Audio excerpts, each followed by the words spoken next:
नमस्कार, मैं हूं आपके साथ अनुष्का राय और आप देख रहे हैं रीडर फर्स्ट न्यूज।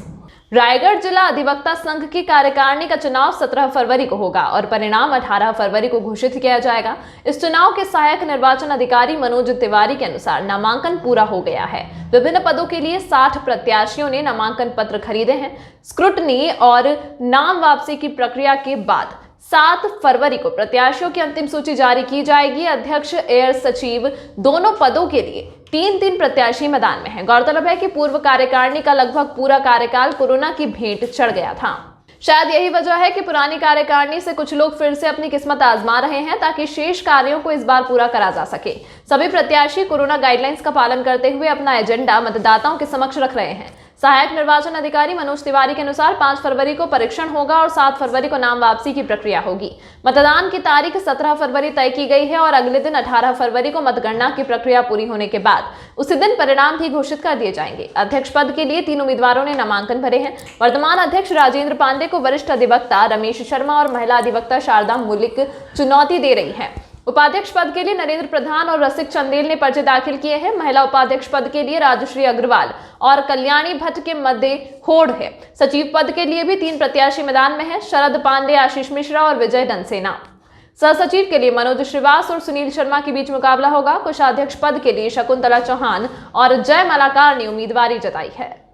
बार चुनाव होना है 17 तारीख को, तो इसके लिए आप अध्यक्ष पद से नामांकन भरने वाले हैं। जी। तो क्या योजना है आपकी? मेरी योजना बस इतनी है कि मेरा जो शेष जीवन है वो भारत में समर्पित है। तो बहुत सारा आश्वासन देते हैं चुनाव के पहले कि अध्यक्ष बनने के बाद हम ये करेंगे अधिवक्ताओं के लिए, प्राय होता नहीं है। मैंने आज तक जो भी कहा वो किया है और बार रूम के लिए करता रहूँगा, ये मेरी इच्छा है। क्या नया मिलेगा?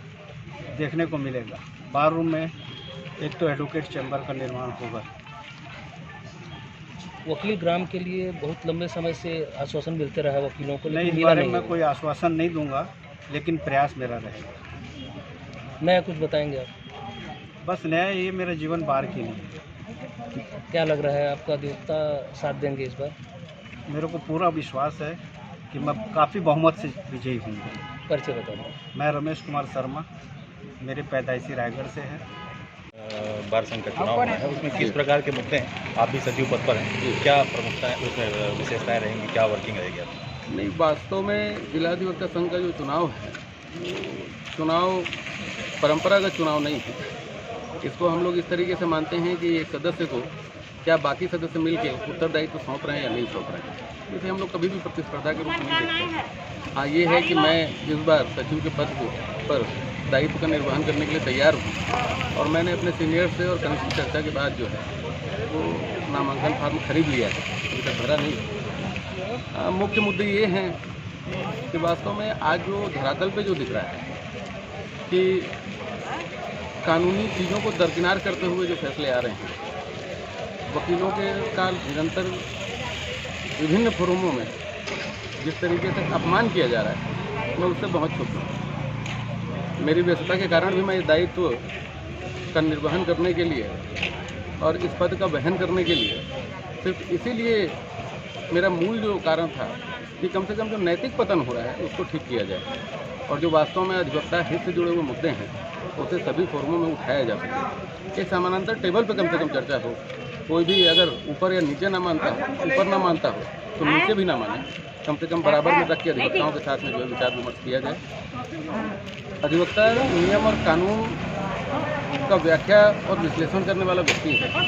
यदि नियम और कानून के दायरे से उठकर उस अधिवक्ता का अपमान कहीं हो तो निश्चित रूप से एक अधिवक्ता होने की हैसियत से इससे ज़्यादा कठिन समय नहीं हो सकता है। कुछ और भी मुद्दे हैं, जैसे कि अधिवक्ता ग्राम का मुद्दा है। आप देखेंगे कि समाज का ऐसा कोई भी तबका नहीं है जो कि बजट में छूट जाता है, जिसके संबंध में कोई योजनाएं सरकार द्वारा नहीं लाई गई थी। पर इस कोरोना काल के भयंकर संक्रमण काल में भी आप देखेंगे कि सरकार की कोई भी योजना अधिवक्ता के परिप्रेक्ष्य में लागू नहीं की गई। समाज का कोई भी वर्ग और यहाँ तक कि सरकार अधिवक्ता के संकट के समय में चिंता भी नहीं की और ना ही एक बार भी उनका कोई विचार हुआ। निश्चित रूप से पूरे अधिवक्ताओं का व्यवसाय बंद था। उनके घर की परेशानियों, उनके परिवार की परेशानियों का दायित्व आखिर किसका है? आज जिला अधिवक्ता संघ रायगढ़ में वकीलों को बैठने के लिए भी चैम्बर की व्यवस्था नहीं है। क्या इसकी व्यवस्था नहीं होनी चाहिए? और क्या जिला अधिवक्ता संघ की स्थापना के बाद आज तक क्या ये काम पूर्ण नहीं हो जाना चाहिए? क्या जिस प्रकार से व्यवसाय में संलिप्त हमारे आदरणीय जो पत्रकार बंधु हैं उनके लिए जिस प्रकार की कानून का निर्माण किया गया, क्या अधिवक्ता व्यवसाय में संलग्न व्यक्तियों के लिए या उनके सदस्यों के लिए ऐसी कानूनों का निर्माण नहीं किया जाना चाहिए? क्या सरकार की किसी भी अधिवक्ता संघ चुनाव में सचिव पद के लिए आप प्रत्याशी हैं जी, तो कैसी तैयारी है और क्या आपको बनने के बाद क्या लाभ मिलेगा लोगों को? तैयारी तो लगभग हर प्रत्याशी अपनी पूरी मेहनत करते हैं। चुनाव जो भी लड़ता है वो जीतने के लिए लड़ता है, और अगर इस पद पे मैं आता हूँ तो मैं 4 बिंदु अपने लिए मैंने डिसाइड किए हैं। उसमें पहला तो ये है कि आचरण की शुद्धता, दूसरा है व्यवहार में शुचिता, तीसरा अपने जिस पद के लिए मैं चुना जाऊंगा उस पद की मर्यादा, और चौथा और सबसे सर्वोपरि जिला अधिवक्ता संघ के सम्मान के लिए मैं हमेशा तत्पर रहूँगा। अधिवक्ता संघ के सदस्य जो हैं हमारे अधिवक्ता, वो अलग अलग स्ट्रीम में अलग अलग जगह वो अपना अपना काम पूरी ईमानदारी से और स्वाभिमान पूर्ण ढंग से करते हैं।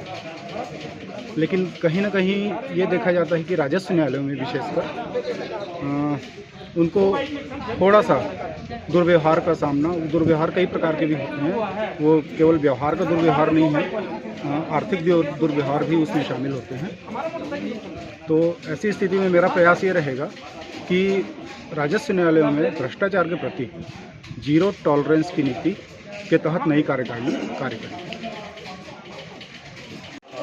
इससे पहले भी अध्यक्ष थे, तो आप जो संबंध की बात आती है कि आपने क्या काम किया है और क्या काम लेकर के लोगों को समझाया? विगत जो मेरा अध्यक्षीय कार्यकाल था, आप सभी जानते हैं कि वो बहुत बड़े संक्रमण और मैंने आपदा का समय था, कोरोना काल जिसे कहा जाता है, और उस समय जो हमारी प्राथमिकताएँ थी कोरोना से लड़ाई लड़ने के लिए, और हमारे अधिवक्ता बंधुओं को कोरोना काल में जो भी मदद जो प्राथमिकताएँ थी उसको हम लोगों ने निर्वहन किया है।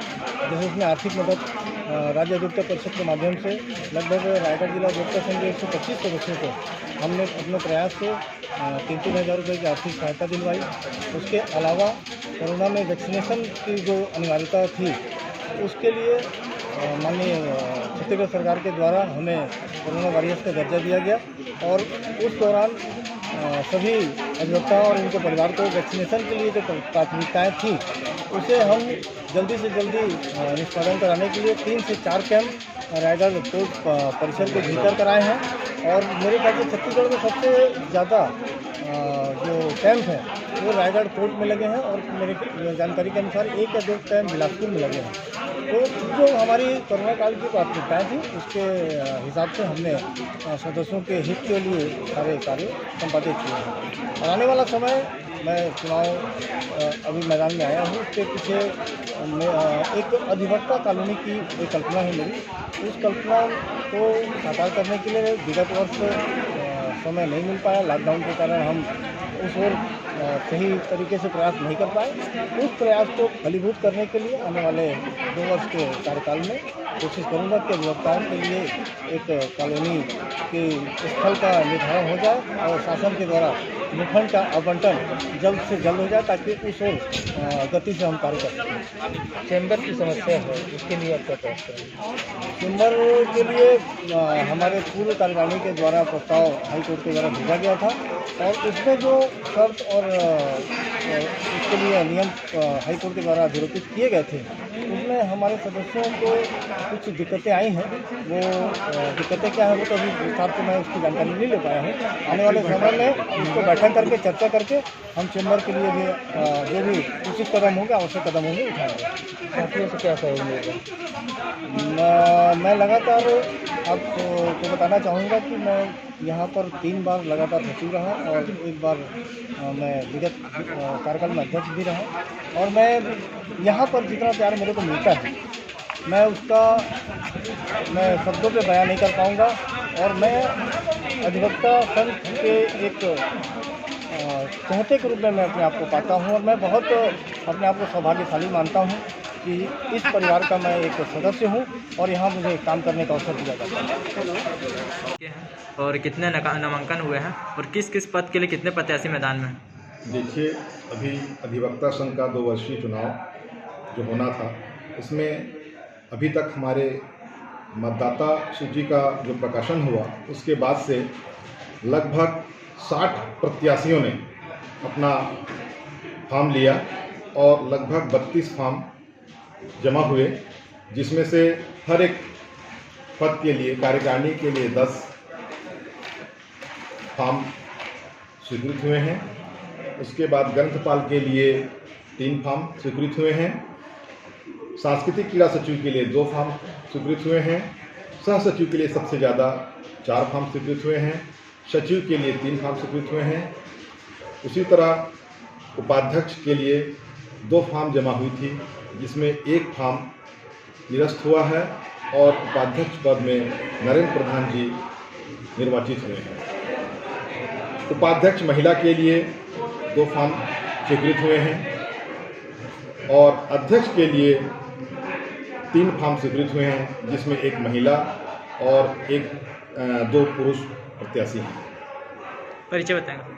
मैं उप निर्वाचन अधिकारी संजय कुमार दास, मेरे सहयोगी के रूप में फूल सिंह यादव। अधिवक्ताओं का ध्यान रखते हुए उन्हीं के मार्गदर्शन में सभी के सहयोग से सबका साथ सबका विकास ऐसा ही कार्य करूंगी मैं। और इससे पूर्व भी मैं कार्यकारिणी रह चुकी हूँ, सह सचिव रह चुकी हूँ, उपाध्यक्ष, हमेशा मेरे को बार का साथ मिला है। इस बार भी विश्वास ही नहीं पूर्ण विश्वास है कि मेरा बार मेरे साथ है और सबका आशीर्वाद मेरे साथ है। अधिवक्ता भवन लंबे समय से बनाने का आश्वासन मिला, बना नहीं, तो उसमें आप क्या करेंगे?